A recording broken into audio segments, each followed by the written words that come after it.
తిరుమల తిరుపతి లడ్డూ ప్రసాదం వివాదంపై మాజీ ముఖ్యమంత్రి YCP chief YS Jaganmohan Reddy ఘాటుగా స్పందించారు.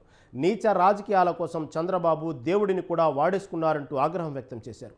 అసలు తిరుమలలో వినియోగించే నెయ్యి కల్తీ అనేది జరిగే పని కాదని జగన్ స్పష్టం చేశారు. ఎక్కడా అందుకు అవకాశం లేదని, కేవలం రాజకీయ మైలేజీ లబ్ధి కోసమే చంద్రబాబు ఇలాంటి ఫేక్ ప్రచారాలు ఆరోపణలు చేస్తున్నారని ఆగ్రహం వ్యక్తం చేశారు. తిరుమల లడ్డూ ప్రసాదం వివాదంపై జగన్ స్పందన ఏంటో ఒకసారి చూద్దాం.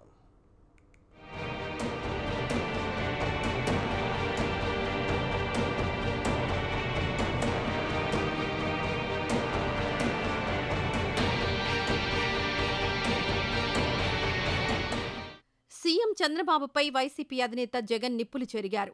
తన స్వలాభం కోసం కోట్లాది మంది భక్తుల మనోభావాలతో ఆడుకోవడం ఏమాత్రం మంచిది కాదన్నారు. ఇప్పటికే ఏపీ ప్రజల ఆగ్రహానికి చంద్రబాబు గురవుతున్నారన్నారు. చంద్రబాబు ఇంతలా దిగజారడం దారుణమని మండిపడ్డారు. చంద్రబాబు చెప్పేవన్నీ అబద్దాలేనని, వైసీపీపై బురద జల్లడానికే ఆయన ఇలా చేస్తున్నారని జగన్ తెలిపారు. చంద్రబాబు అధికారంలోకి వచ్చిన 100 రోజుల నుంచి కూడా ప్రజలను మోసం చేస్తూనే వస్తున్నారని, ఆయనది 100 రోజుల పాలన కాదు, 100 రోజుల మోసం అంటూ జగన్ విమర్శలు గుప్పించారు. ప్రజలకు చెప్పినవన్నీ కూడా అబద్దాల మూటగా ఈ రోజు రాష్ట్ర ప్రజల ముందు ఈ 100 రోజుల తర్వాత చంద్రబాబు దోషిగా నిలబడతా ఉన్నాడు. గతంలో చంద్రబాబు నాయుడు చెప్పిన ఎన్నికలప్పుడు తాను చేసిన ప్రచార హోరు ఎమ్మెల్యేలు గాని, తన కార్యకర్తలను గాని ప్రతి ఇంటికి తాను పంపించి చిన్న చిన్న పిల్లలు కనిపిస్తే ఆ ఇంట్లో నుంచి నీకు 15,000, నీకు 15,000, నీకు 15,000, నీకు 15,000 సంతోషమా అని ఇలా సూపర్ 6 అంటూ, సూపర్ 7 అంటూ ప్రతి ఇంట్లోనూ ఇదే మాదిరిగానే దుర్మార్గంగా క్యాంపెయిన్ చేసి ప్రజల ఆశలతోనూ జీవితాలతోనూ చెలగాటమాడి ఈ 100 రోజుల్లో చంద్రబాబు నాయుడు చేసింది ఏమిటి అనంటే మోసం మోసం మోసం. తిరుపతి ప్రసాదం తయారీకి వాడే నెయ్యిలో జంతువుల కొవ్వు కలిసింది అని చంద్రబాబు చెప్పిందంతా కూడా ఒక కట్టుకథ అని జగన్ అన్నారు. చంద్రబాబు అనే వ్యక్తి పూర్తిగా అబద్దాలు, మోసాల మనిషి అని, రాజకీయాలకు దేవుణ్ణి కూడా వాడుకునే దుర్మార్గమైన వ్యక్తి ఎవరైనా ఉన్నారంటే అది చంద్రబాబే అన్నారు.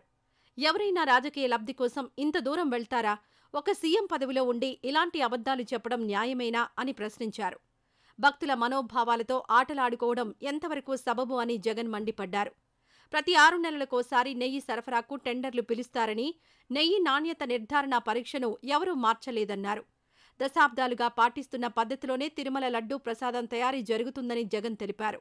నాశరికమైన ఇంగ్రీడియంట్స్ వాడారని, తిరుపతి లడ్డులో యానిమల్ ఫ్యాట్ గీక్ బదులు వాడినారని, ఇదే పెద్ద మనిషి చంద్రబాబు నాయుడు ముఖ్యమంత్రి హోదాలో ఉంటూ ఒక ముఖ్యమంత్రిగా తాను మాట్లాడిన మాటలివి. నిజంగా ఒక ముఖ్యమంత్రిగా ఉన్న వ్యక్తి ఈ మాదిరిగా అబద్ధాలు ఆడడం ధర్మమేనా? కొన్ని కోట్ల మంది వెంకటేశ్వర స్వామి భక్తులు దేశవ్యాప్తంగా కాదు ప్రపంచవ్యాప్తంగా ఉన్నారు. వారందరి మనోభావాలను ఆడుకోవడం ధర్మమేనా? లడ్డూ తయారీ సామాగ్రి కొనుగోలు ప్రక్రియ ఆది నుంచి ఒకేలా జరుగుతోందని జగన్ అన్నారు. నెయ్యి తెచ్చే ప్రతి ట్యాంకర్ NABL సర్టిఫికెట్ తీసుకురావాలని, 3 పరీక్షలు పాస్ అయితేనే ఆ సామాగ్రిని టీటీడీ అనుమతిస్తుందని జగన్ అన్నారు. ముఖ్యమంత్రి హోదాలో చంద్రబాబు చెప్పేవన్నీ అబద్దాలే అన్నారు.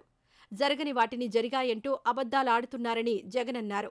చంద్రబాబు సీఎంగా ఉన్న సమయంలోనే నెయ్యి శాంపిళ్లు తీసుకున్నారు. జూలై 17న NDDBకి శాంపిళ్లు చేరుకున్నాయని, జూలై 23న రిపోర్ట్ వస్తే ఇప్పటి వరకు దానిని ఎందుకు బట్టబయలు చేయలేదని జగన్ అన్నారు. ఇప్పుడే చంద్రబాబు మాట్లాడడం చాలా విడ్డూరంగా ఉందన్నారు.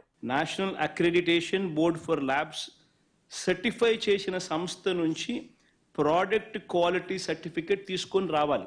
ఇక్కడ టీటీడీలో ఆ ట్యాంకర్ లో నుంచి 3 శాంపుల్స్ తీసుకుని 3 రిపోర్ట్స్ పాస్ కావాలి. ఇది రొటీన్ ప్రాసెస్, కంపల్సరీ ప్రాసెస్.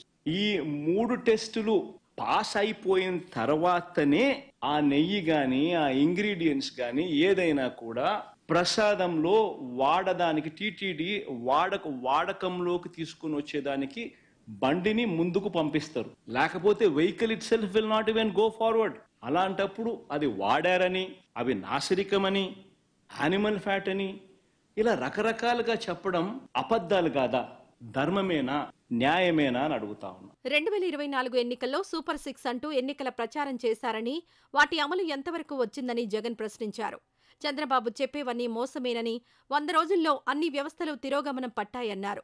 ఇప్పటి వరకు విద్యా దీవెన, వసతి దీవెన విద్యార్థులకు అందలేదని, ఆపేశారని జగన్ అన్నారు. ప్రభుత్వ స్కూళ్లు కూడా పూర్తిగా నిర్వీర్యమయ్యాయని, గోరుముద్ద గాలికెగిరిపోయిందని జగన్ మండిపడ్డారు. రాష్ట్రంలో అరాచక ఆటవిక పాలన మీద మేము ఢిల్లీకి వెళ్లి ధర్నా చేస్తే డైవర్షన్ చేసేందుకు చంద్రబాబు నాయుడు ఏం చేస్తాడు? అదే రోజు మదనపల్లెకు చాపర్ పెట్టి మదనపల్లెలో ఫైల్స్ కాలిపోయాయి అంటే అదే పనిగా పంపిస్తాడు. అక్కడి నుంచి టాపిక్ డైవర్ట్ చేసేందుకు. ఈవెన్ గోరుముద్ద కార్యక్రమంలో కూడా ఫుడ్ పాయిజనింగ్ జరిగి పిల్లలందరూ కూడా అన్యాయమైన పరిస్థితుల్లో ఫుడ్ బాగా లేదు అని చెప్పి కనిపిస్తా ఉన్న పరిస్థితుల్లో డైవర్షన్ పాలిటిక్స్ ఏమంటాడు? చంద్రబాబు ప్రమాణ స్వీకారానికి 30 ఏళ్ళంటూ సెలబ్రేషన్స్ తో డైవర్షన్ అంటాడు. ఆ ఐఏఎస్లు ఐపీఎస్లు అధికారులను వేధిస్తా ఉన్న పరిస్థితులు, దాన్ని డైవర్ట్ చేయడానికి కోసం అని చెప్పి మళ్ళీ ముంబై నుంచి ఒక సైడ్ ఆర్టిస్ట్ సినీ నటిని అడ్డు పెట్టుకుని ఒక స్టోరీ. కూటమి సర్కార్ వైఫల్యాలను కప్పిపుచ్చుకోవడానికి, వైసీపీ ప్రతిష్టను భ్రష్టు పట్టించడానికి, ప్రజల దృష్టిని మళ్లించడానికే చంద్రబాబు అబద్దాలాడుతున్నారని జగన్ ఆగ్రహం వ్యక్తం చేశారు. తిరుమల తిరుపతి లడ్డూ నెయ్యిలో కొవ్వులు అంటూ అసత్య ప్రచారం చేస్తున్నారని జగన్ విమర్శించారు.